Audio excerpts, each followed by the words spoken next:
She bragged to friends, "He's so whipped, watch this." Then demanded I leave my sick dad to drive her shopping. I said, "Actually, watch this." When I drove away for good and her car got repossessed since I'd been making the payments. A 28 male just walked out on my girlfriend Brianna, 26, 3 days ago, and honestly, should have done it months ago. We'd been together 2.5 years, moved in together last year. The relationship started normal enough, but somewhere along the way, I became her personal chauffeur, ATM, and apparently, entertainment for her friends. Quick context. Brianna's car situation. Her credit was trashed from defaulting on student loans and maxed credit cards. When her old Honda died 8 months ago, she needed a car for her job. She's a realtor, needs to drive clients around. Bank wouldn't approve her for anything, so Muggins here co-signed. Except the dealership said, with her credit, even co-signing was risky. Ended up having to put the loan in my name entirely. 2021 Lexus IS, about $35K. She promised she'd make the payments, just needed my credit. Made exactly 2 payments before things got tight. I've been covering the $580 per month since June, but the car thing isn't even why I left. It's what happened Saturday. My dad's been battling kidney disease for 2 years. Dialysis 3 times a week. Saturday morning, Mom called. Dad had collapsed at home, weak, disoriented. They were heading to the ER. I threw on clothes, grabbed my keys. Brianna was in the living room with her friends, Tasha, Jade, and some girl I didn't know. They were pre-gaming for some afternoon wine tour thing. "Babe, Dad's in the hospital. I gotta go." She barely looked up. "Now? We need to leave for the wine tour in an hour. My dad is in the ER. Can't your mom handle it?" Her friends were all watching. I saw Tasha smirk. "I'm going to the hospital, Bri." That's when she said it. Turned to her friends with this nasty smile. "He's so whipped, watch this." Looked right at me. "No, you're not. You're driving us to the wine tour. Your dad has nurses. I need my boyfriend. Get your keys." The room went dead quiet. Her friends were literally leaning forward like they were watching a show. "Are you seriously asking me to choose between driving you to drink wine and being with my sick father?" She rolled her eyes. "Don't be so dramatic. It's a few hours. Tell your mom you'll come later." "Actually," I said, "watch this." Walked to our bedroom. Grabbed my laptop, phone charger, and the folder with all my important documents. Thank God I keep them together. Walked back past them to the front door. "Where are you going?" Brianna demanded. "To the hospital. Then probably my buddy Connor's place. We're done." She laughed. Actually left. "Stop being a baby. You'll be back tonight begging to apologize." Her friends giggled. Tasha said something about, "Trained puppies always come back." I left. Spent 6 hours at the hospital with Dad, severe dehydration and infection, but stable now. That evening, I crashed at Connor's and started making calls. Sunday morning, I contacted the dealership, explained I wanted to discuss options for the Lexus. They said since the loan was in my name only, I had full control. Could return it for voluntary repossession, would hit my credit, sell it, still owe $29, it's worth maybe $26K, or keep paying and keep the car. Asked what happens if I just stop paying, but someone else is driving it. Well, after 60 to 90 days of non-payment, we'd repossess it wherever we find it. Interesting. Blocked Brianna on everything Sunday afternoon, but not before she'd sent 12 texts ranging from "stop being childish" to "you better not embarrass me" to "how dare you block me." Monday, called the insurance company, removed her as a driver from the policy, effective immediately. She's not supposed to be driving it now. If she gets pulled over or in an accident, that's on her. Also Monday, changed my Netflix, Hulu, HBO passwords. Yeah, petty, but she'd been using my accounts for 2 years. Never offered to pay for any of them. The $580 car payment is due in 4 days. Not paying it. Not my car anymore, as far as I'm concerned. She wanted independence? She's got it. Connor thinks I'm being too harsh. Maybe. But you didn't see her face when she told her friends to watch this like I was some circus act. Update 1. The entitlement is absolutely insane, guys. Tuesday, day after I changed streaming passwords, Brianna discovered the Netflix situation mid-binge. Managed to get my work email for my LinkedIn and sent this gem. "Really? Cutting off Netflix? What are you, 12? Grow up and come home. Your little tantrum has gone on long enough." Didn't respond. Wednesday, she figured out I wasn't paying the car payment. This time, she got creative. Had Tasha text Connor, they know each other from college. Tell your boy he needs to handle his responsibilities. Bree could lose her job without that car. He's being financially abusive. Connor showed me and just laughed. Financially abusive? Bro, she hasn't paid for that car in 5 months. But here's where it gets good. Thursday, I get a call from an unknown number. It's Brianna's mom, Diane. Never liked me. Always thought her princess deserved better. What kind of man abandons his girlfriend over a little disagreement? She told me to skip my sick father's hospital visit to drive her wine tasting. She says that's not what happened. She says you've been controlling and she just asked for some space. Diane, she literally said he's so whipped, watch this, to her friends. Then demanded I choose her wine tour over my hospitalized father. She's a young woman who needs support. You can't just stop paying for her car. It's not her car, it's in my name. She hasn't made a payment since May. That's because you told her you'd handle it. That's news to me. When did I say that? She says you offered because you make more money.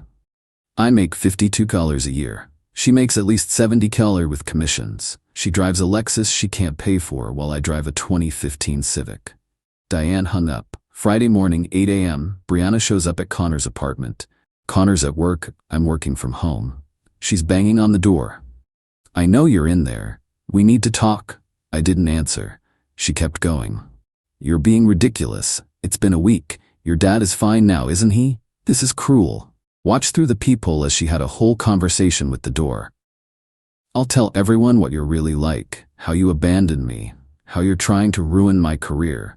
Eventually, Connor's neighbor threatened to call the cops, and she left. That afternoon, she did something clever. Created a fake Instagram account and DM'd me screenshots of the car payment portal showing past due $580 in red. This is affecting your credit too, genius.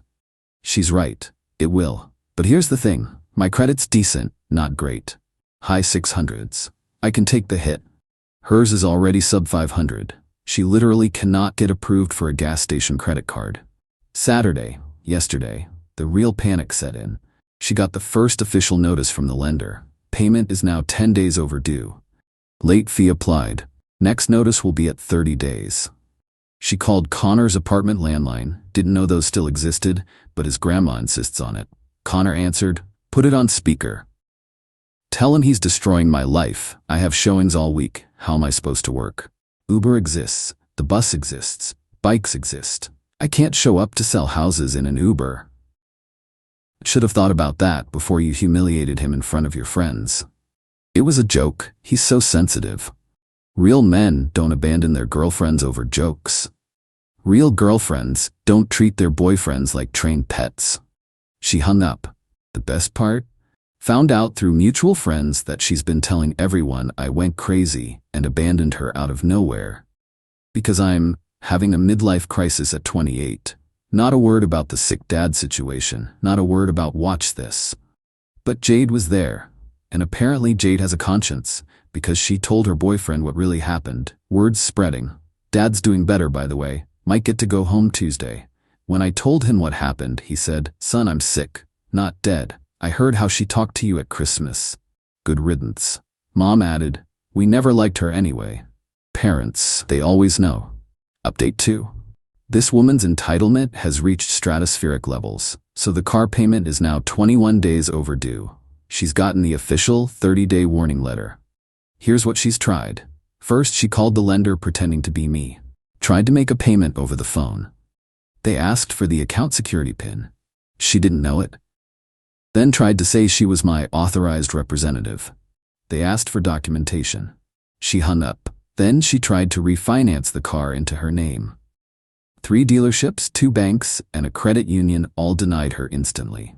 One finance manager, who happens to be Connor's cousin, small world, said she actually broke down crying in his office when he showed her the denial, saying it was discrimination against women. But the real show started Thursday.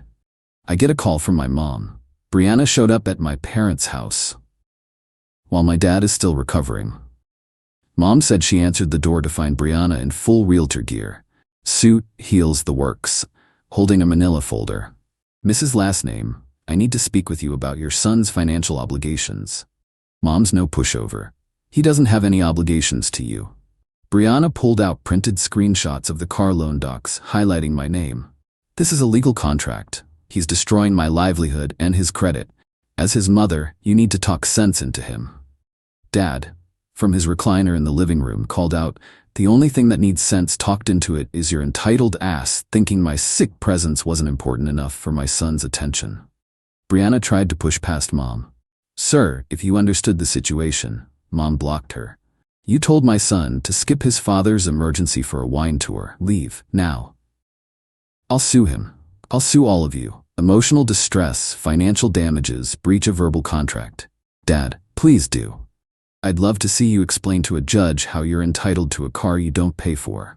She left, but not before throwing her documentation at my mom and saying, "You raised a pathetic excuse for a man." Mom kept the papers. They're hilarious. She'd printed random legal articles about promise estoppel and unjust enrichment, highlighted random sentences, added sticky notes with things like "he promised" and verbal contract was binding. Saturday, she escalated, posted on the neighborhood Facebook group, yeah, she's still in it, that her ex-boyfriend abandoned her with no transportation and asking if anyone could donate or sell cheap a car to a struggling single woman trying to maintain her career. The comments were brutal. "Aren't you the realtor who drives that white Lexus? What happened to your car? How does someone abandon you with no transportation if you have a car?" She deleted the post within 2 hours. Then Sunday happened. Oh boy, Sunday. She hired a locksmith and tried to get into my apartment. Yeah, we live together, but the lease is mine alone. Always has been. She moved in with me, never got added to the lease. Building security called me. "Mr. Name, there's a woman here claiming to be locked out of Unit 4B. Says she's your girlfriend?" "Ex-girlfriend. She doesn't live here anymore. Hasn't for 2 weeks." They escorted her out. She made a scene. Someone filmed it. It's on the building's Facebook group now with the caption, "Sunday entertainment. Lady tries to break into ex's apartment, claims she owns it." But here's the kicker. Monday morning, she did something that actually shocked me. She listed the Lexus for sale on Craigslist for $35. Remember, it's worth maybe $26. Listed herself as the owner. Said motivated seller, cash only, can't provide title immediately, but will sort out paperwork after sale. Someone reported it as fraud. Craigslist removed it, but she relisted it on Facebook Marketplace, OfferUp, and 3 other sites. I screenshot everything and sent it to the lender with a note. "The person in possession of your vehicle is attempting to fraudulently sell it." They thanked me and said they're expediting the recovery process. The repo order went out this morning. Final update, the repo man came yesterday. Connor's cousin at the dealership gave me a heads up that they'd contracted the recovery. Said it would happen within 48 hours. It took 18. I wasn't there, but Tasha was. And Tasha, apparently needing to clear her conscience or just loving drama, sent me the whole play-by-play via Instagram DMs. 6:45 a.m. Repo truck shows up at Brianna's apartment complex. She'd moved back to her own place after failing to get into mine. 6:50 a.m. Driver starts hooking up the Lexus. 6:50 a.m. Brianna runs out in pajamas and slippers, screaming. Per Tasha, she was shrieking about theft, about lawsuits, about knowing people. The repo guy just kept working. She tried to physically get in the car while it was being lifted. He had to call the cops for safety. 7 a.m. Cops arrive. Brianna tells them her abusive ex is stealing her car. Repo guy shows paperwork. Cops tell her it's a civil matter. Car's registered to me, loans in default. 7:15 a.m. Brianna calls me. I don't answer. She calls again and again. 31 calls in 15 minutes. 7:30 a.m. Car is gone. 7:45 a.m. She orders an Uber to take her to a showing. Uber arrives. She realizes she left her realtor signs, business cards, and client folder in the Lexus. Melts down in the Uber. Driver cancels the ride and leaves. 8 a.m. Misses showing. Client fires her. Here's where it gets incredible. 10 a.m. She goes to the police station, files a report for theft, gives my name, says I stole her car. 11 a.m. Detective calls me. I explain situation, email him the loan docs, the payment history showing I made all payments, the registration in my name, and her text admitting she knew I was stopping payments. 11:30 a.m. Detective calls her back, tells her filing a false police report is a crime. She hangs up on him. 2 p.m. She posts on Facebook, "Ladies, this is why you never trust a man with your finances. They will destroy you the moment you show strength." Jade comments, "Bree, you literally told us to watch this and tried to make him skip his dad's hospital visit for wine tasting? Also, didn't he pay for that car?" Post deleted. 5 m. She calls my work, tells reception she's my wife and there's a family emergency. They transfer her to me. "You destroyed my life. You did that yourself when you decided I was a performing monkey for your friends. I lost 3 clients today. 3. No car means no job. Uber exists. I can't afford Uber to all my showings." You could afford it with the $580 a month you should have been paying for the car. You promised to help me. I promised to co-sign. The loan ended up in my name. I covered 5 months of payments. Help ended when you thought humiliating me was entertainment. My mom was right about you. You're not a real man. Real men don't let anyone treat them like a dog doing tricks. Goodbye, Brianna. Hung up. Blocked her on my work phone too. Today, got a text from an unknown number. Her dad. "Son, I don't know the whole story, but Brianna's moved back home. She's lost her job and her car. Was it worth it? Couldn't you have worked it out?" I replied, "Ask her what watch this meant.